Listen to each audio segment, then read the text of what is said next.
Bonjour à tous et bonjour à vous. Donc Bonjour. Emmanuelle Cos, vous êtes la chef de file du Parti écologiste. Comment les Verts se situent par rapport à cette fracture ouverte qui divise désormais la gauche? Êtes-vous sur la ligne Martine Aubry? Êtes-vous d'accord avec la maire de Lille qui réclame un changement complet de politique économique? Elle l'a dit hier avec fracas.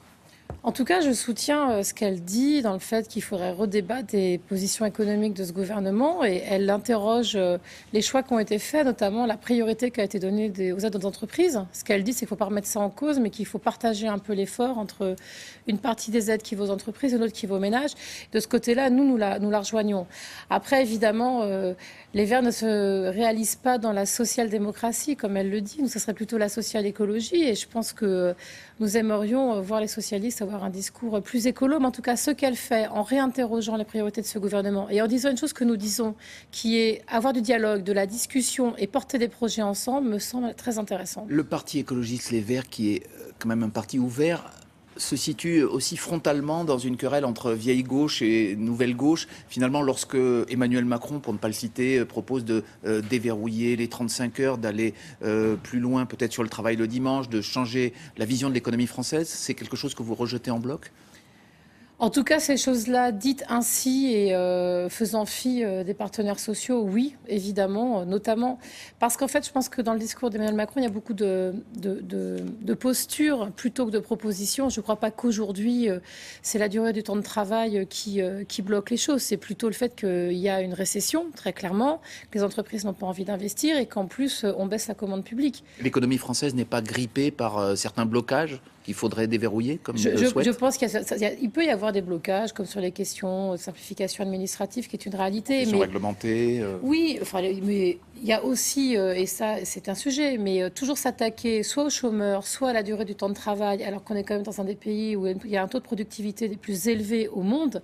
Je pense qu'il faut aussi arrêter un peu dans les discours faciles et plutôt se poser la question, qu'est-ce qui freine la production, la création d'emplois, le maintien d'emplois? Et c'est pour ça que nous travaillons beaucoup sur des plans nationaux d'investissement. Alors, sur une question qui vous tient particulièrement à cœur chez les Verts, la question de l'écologie, vous avez dénoncé avec vigueur la semaine dernière la suspension de l'écotaxe par Ségolène Royal. La même Ségolène Royal a annoncé hier la future création peut-être d'une vignette pour les poids lourds étrangers. On entendait un sujet tout à l'heure à 7h30. Comment vous accueillez cette proposition ? C'est le pendant de... Alors, c'est pas une suspension, hein. L'écotaxe a été tout simplement abandonné. Et nous regrettons qu'on mette à mal ce principe d'une fiscalité écologiste qui avait pour un principe très simple de dire ceux qui polluent doivent payer et doivent contribuer au financement public. Ça, alors, les solutions alternatives, la page de l'écotaxe est en tournée. Aujourd'hui, cette vignette, elle a un intérêt, c'est de mettre les transporteurs européens sur le même niveau que les transporteurs français. Je pense que c'est pour ça qu'elle a lieu. Mais c'est ce qui se passe en Allemagne, on le voyait. Exactement, sauf qu'en Allemagne, il y a une véritable écotaxe. Aujourd'hui, elle rapporte par an 4,3 milliards d'euros. Et je peux vous dire que si la France avait le même niveau de taxes, peut-être qu'on aurait une vision plus intéressante de la fiscalité écolo. Donc sur la vignette, moi, je ne porte pas de jugement. C'est intéressant pour compenser la perte de l'écotaxe. Mais ça ne fera pas oublier le fait qu'on ait arrêté ce système-là et qu'on l'ait jeté avec perte et fracas. Et je pense notamment qu'on ne fera pas l'économie d'un débat sur la question de la fiscalité écologique. La transition énergétique, c'est un cap qui est toujours rappelé par le chef de l'État dans ses discours. Vous y croyez encore? Vous avez dit récemment, vous êtes certaine que la centrale de Fessenheim, par exemple, en Alsace, fermera comme il s'y était engagé en 2017. Qu'est-ce qui vous permet de ne pas douter de la volonté du gouvernement là-dessus? Il y a une loi actuellement, la loi de la transition énergétique, qui a été votée à l'Assemblée nationale, qui change la vision énergétique de la France, qui dit qu'il faut réduire la part du nucléaire, augmenter la part des énergies renouvelables.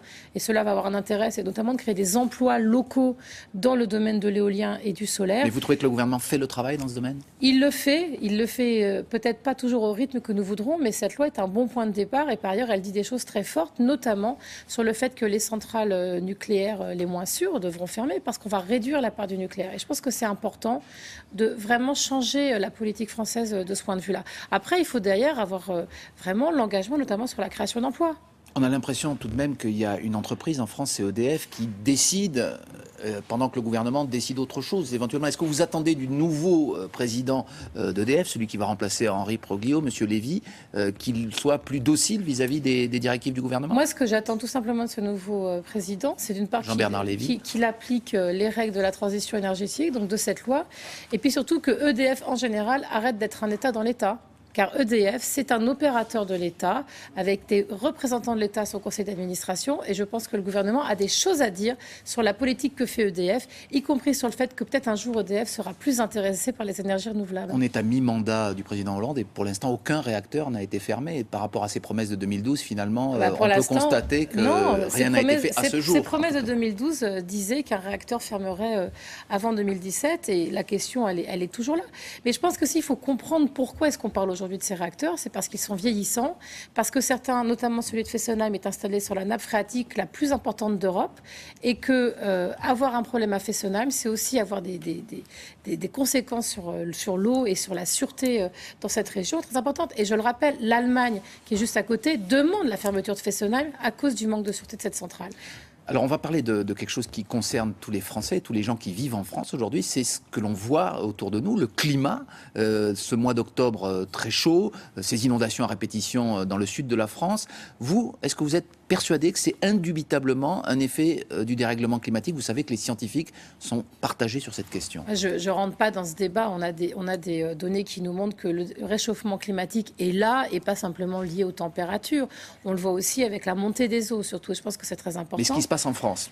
Mais ce qui se passe en France, en tout cas, ce que je peux vous dire, c'est que le dérèglement sur le littoral, les inondations, parce que là, les inondations récemment, mais il y a eu des grosses tempêtes l'année dernière avec un littoral qui est bouffé littéralement par la montée des eaux, pose des questions très fortes, parce qu'aujourd'hui, vous avez de l'eau salée qui monte dans les terres, et donc dans les cultures, et donc va avoir une implication sur, y compris, les cultures agricoles que nous pouvons avoir dans ces zones.